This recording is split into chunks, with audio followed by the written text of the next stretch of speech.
اعوذ باللہ من الشیطان الرجیم بسم اللہ الرحمن الرحیم قل من كان عدوا لجبريل فإنه نزله على قلبك بإذن الله مصدقا لما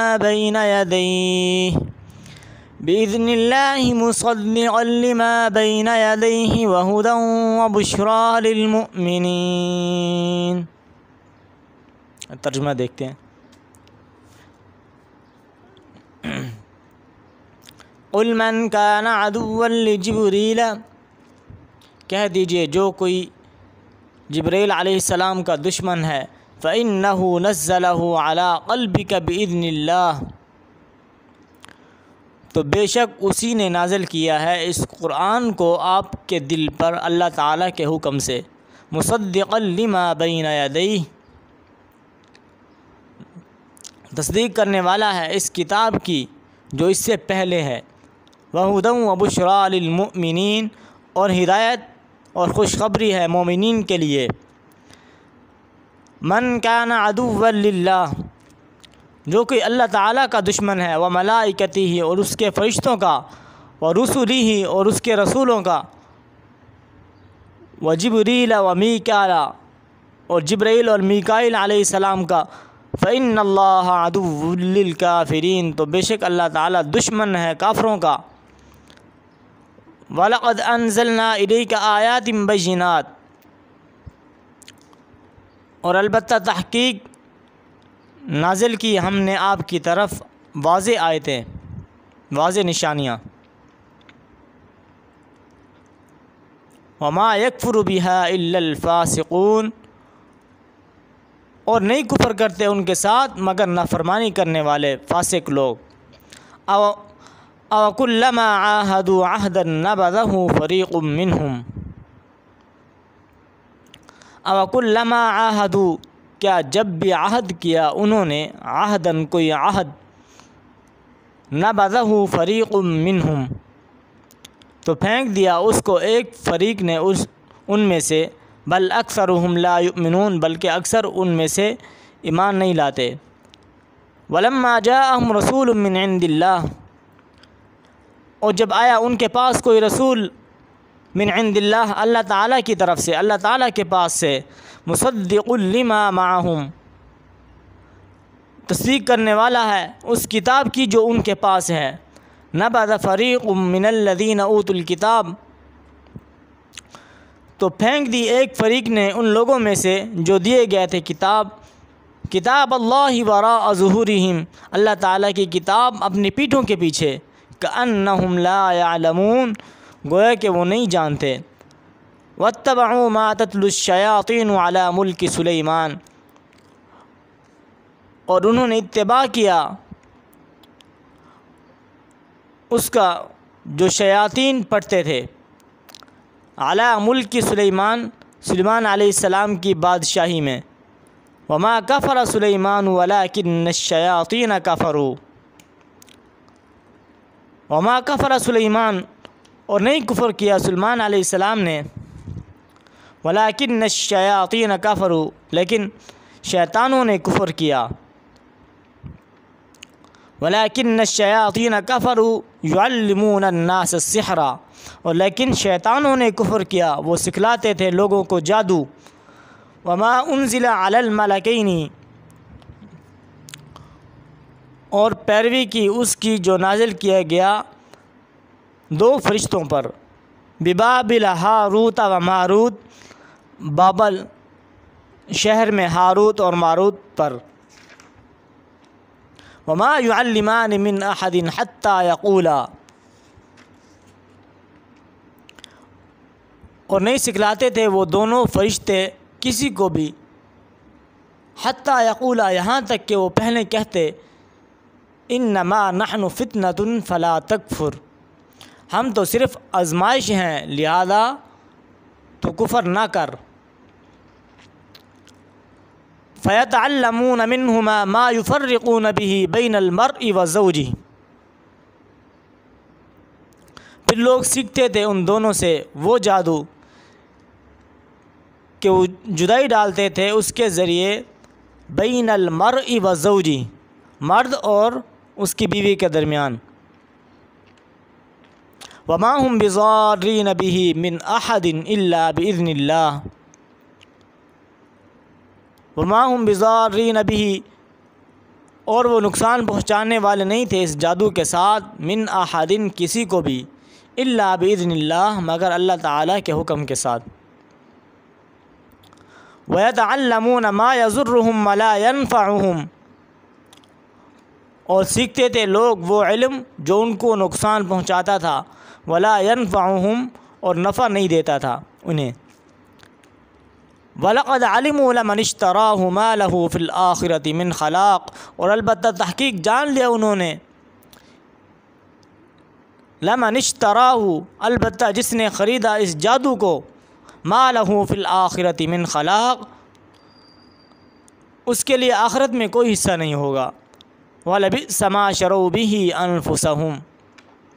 اور البتہ بری ہے وہ چیز کہ بیچا انہوں نے اس کے بدلے اپنی جانوں کو. لَوْ كَانُوا يَعْلَمُونَ،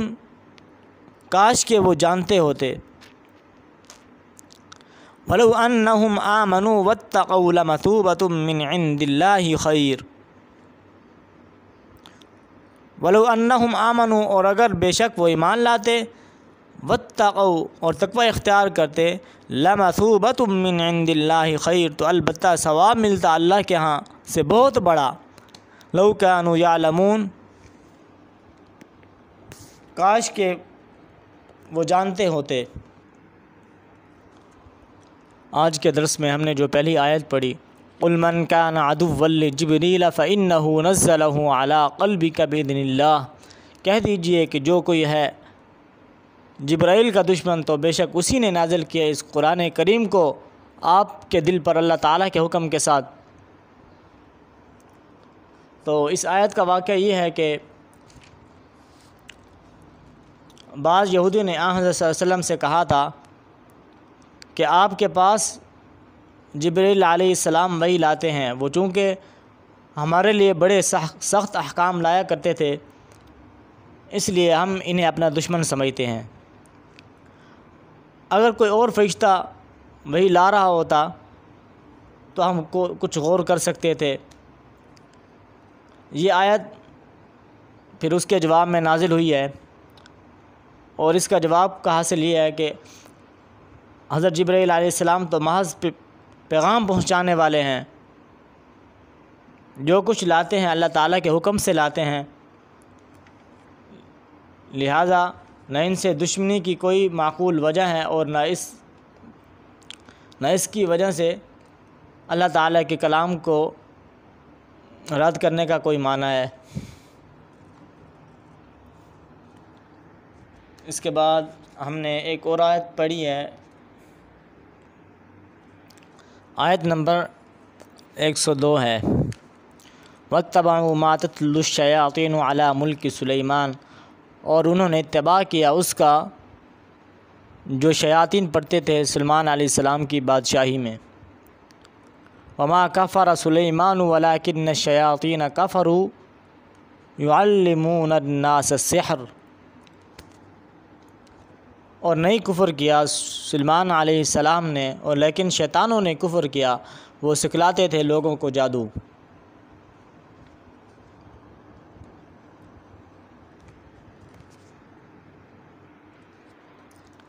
ان آیات میں اللہ تعالیٰ نے یہودیوں کی ایک اور بدعملی کی طرف اشارہ فرمایا ہے، اور وہ یہ کہ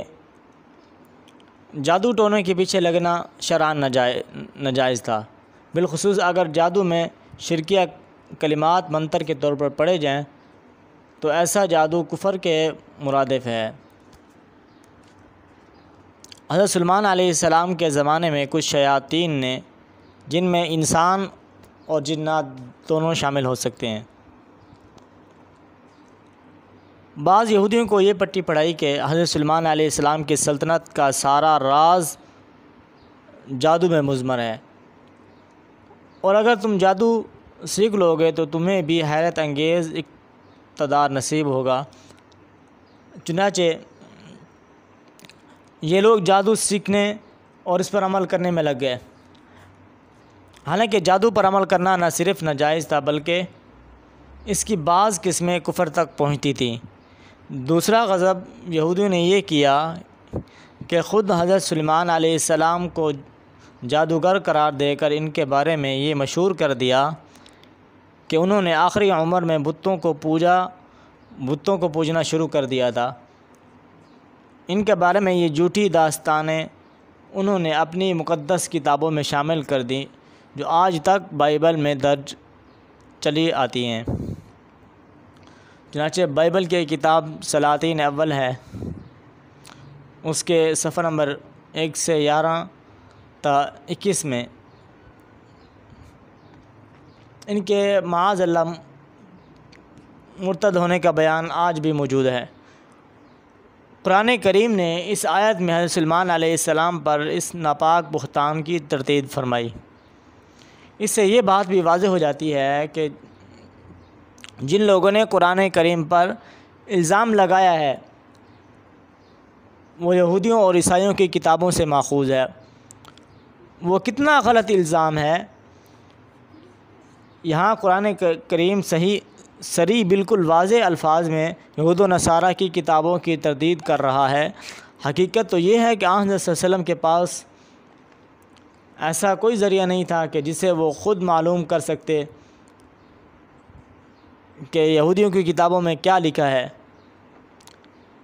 اس بات کا علم آپ کو وحی کے سوا کسی اور راستے سے نہیں ہو سکتا تھا، لہذا یہ آیت بذات خود آپ کے صاحب وحی رسول ہونے کی واضح دلیل ہے کہ آپ نے نہ صرف یہ بتلایا کہ یہودیوں کی کتابوں میں حضرت سلیمان علیہ السلام پر کیا بہتان لگایا گیا بلکہ اس قدر جم کر اس کی تردید فرمائی ہے۔ اور اسی آیت کو مد نظر رکھتے ہوئے اس کا جو دوسرا حصہ ہے وما انزل علی الملکین ببابل ہاروت و ماروت، وما انزل علی الملکین، اور پیروی کی اس کی جو نازل کیا گیا دو فرشتوں پر، ہاروت اور ماروت پر بابل شہر میں۔ وما انزل علی الملکین ببابل ہاروت و ماروت، اور پیروی کی اس کی جو نازل کیا گیا ہاروت اور ماروت دو فرشتوں پر بابل شہر میں۔ اب بابل یہ عراق کا مشہور شہر تھا۔ ایک زمانے میں وہاں جادو کا بڑا چرچا ہو گیا تھا اور یہودی بھی اس ناجائز کام میں بری طرح ملوث ہو گئے تھے۔ انبیاء کرام اور دوسرے نیک لوگ انہیں جادو سے منع کرتے تو وہ بات نہ مانتے تھے۔ اس سے بھی خطرناک بات یہ تھی کہ لوگوں نے جادو کے شعبوں کو معجزے سمجھ کر انہیں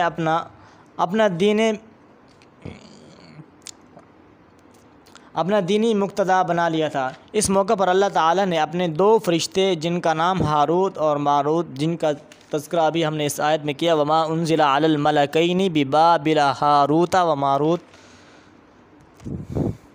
اپنے دو فرشتے جن کا نام ہاروت اور ماروت تھا دنیا میں انسانی شکل میں بھیجے تاکہ وہ لوگوں کو جادو کی حقیقت سے آگاہ کریں اور یہ بتائیں کہ خدائی معجزات سے ان کا کوئی تعلق نہیں ہے۔ معجزہ براہ راست اللہ تعالیٰ کا فعل ہے جس میں کسی ظاہری سبب کا کوئی دخل نہیں ہوتا۔ اس کے برعکس جادو کے ذریعے جو کوئی شبہ دکھایا جاتا ہے وہ اسی عالم اسباب کا ایک حصہ ہے۔ یہ بات واضح کرنے کے لیے ان فرشتوں کو جادو کے مختلف طریقے بھی بتانے پڑے تھے تاکہ یہ دکھایا جا سکے کہ کس طرح وہ سبب اور مسبب کے رشتے منسلک ہوتے ہیں۔ اور اب سبب اور مسبب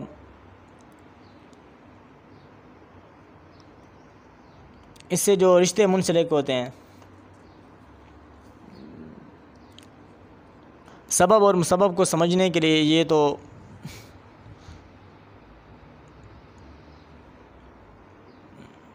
علماء حضرات اس کو بہت اچھی طرح جانتے ہیں۔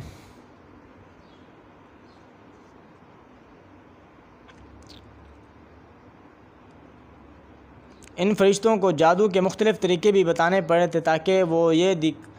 دکھایا جا سکے کہ کس طرح وہ سبب اور مسبب کے رشتے منسلک ہیں، لیکن جب وہ ان طریقوں کی تشریح کرتے تو ساتھ ساتھ لوگوں کو متنبہ بھی کر دیتے تھے کہ یاد رکھو یہ طریقے ہم نے اس لیے نہیں بتا رہے کہ تم ان پر عمل شروع کر دو، بلکہ اس لیے بتا رہے ہیں کہ تم جادو اور معجزے کا فرق واضح کر سکو، تم پر جادو اور معجزے کا فرق واضح ہو جائے اور تم جادو سے پرہیز کرو۔ اس لحاظ سے ہمارا وجود تمہارے لیے ایک امتحان ہے، ہماری باتوں کو سمجھ کر تم جادو سے پرہیز کرتے ہو یا ہم سے جادو کے طریقے سیکھ کر ان پر عمل شروع کر دیتے ہو۔ یہ کام انبیاء کے بجائے فرشتوں سے بظاہر اس بنا پر لیا گیا کہ جادو کے فارمولے بتانا خواہ وہ صحیح مقصد سے کیوں نہ ہو، انبیاء کرام کے لیے یہ صحیح نہیں تھا، مناسب نہیں تھا۔ اس کے برعکس فرشتے چونکہ غیر مکلف ہوتے ہیں، اس لیے ان سے بہت سے تکوینی کام لیے جا سکتے ہیں۔ بہرحال نافرمان لوگوں نے ان فرشتوں کی طرف سے کہی ہوئی باتوں کو نظر انداز کر دیا اور ان کے بتائے ہوئے فارمولوں کو جادو کرنے میں استعمال کیا، اور وہ بھی ایسے گھناؤنے مقاصد کے لیے وہ ویسے بھی حرام تھے، مثلا میاں بیوی میں تفرقہ پیدا کر دینا یا پھوٹ ڈال کر جس کے ذریعے طلاق کی نوبت بھی آ سکتی ہے۔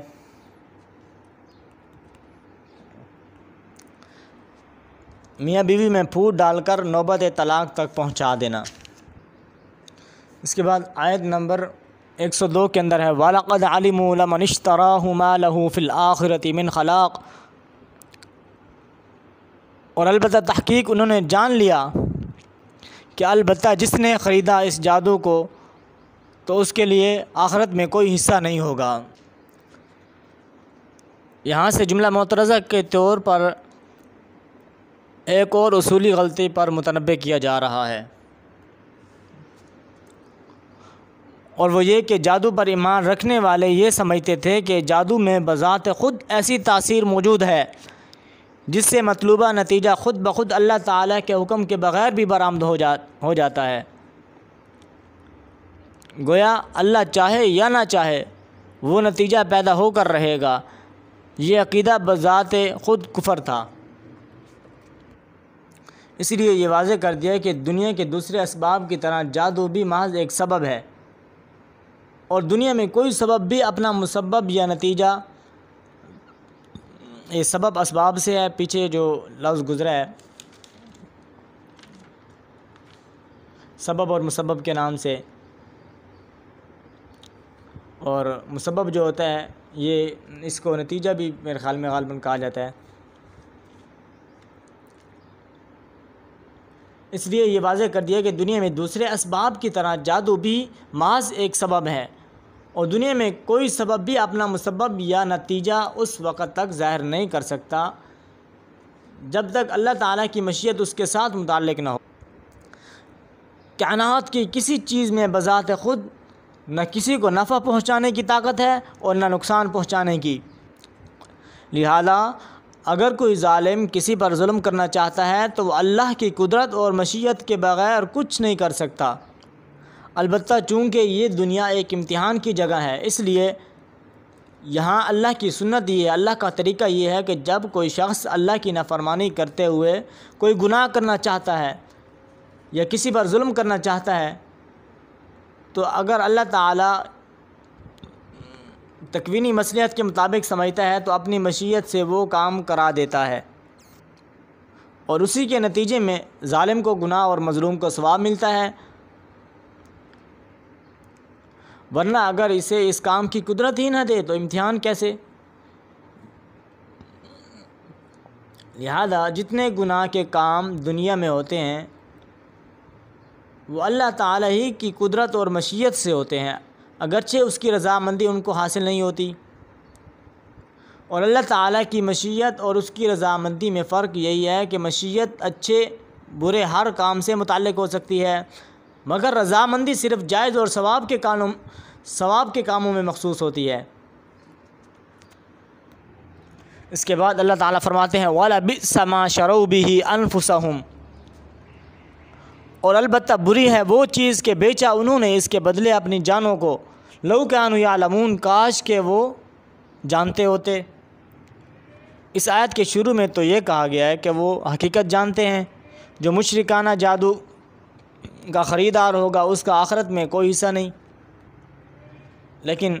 آیت کے آخری حصے میں فرمایا کہ کاش کہ وہ علم رکھتے، لَوْ كَانُوا يَعْلَمُونَ، کاش کہ وہ جانتے ہوتے، جس کا مطلب یہ ہے کہ انہیں اس حقیقت کا علم نہیں ہے۔ بظاہر دونوں باتیں متضاد لگتی ہیں، لیکن در حقیقت اس انداز بیان سے یہ عظیم سبق دیا گیا ہے کہ نیرا علم جس پر عمل نہ ہو حقیقت میں علم کہلانے کا مستحق نہیں، بلکہ وہ کالعدم ہے۔ لہذا اگر وہ یہ بات جانتے تو ہیں مگر ان کا عمل اس کے برخلاف ہے، تو وہ علم کس کام کا؟ اس لیے کہا گیا کہ کاش کہ وہ حقیقی علم رکھتے تو اس پر ان کا عمل بھی ہوتا۔ وآخر دعوانا ان الحمد للہ رب العالمین۔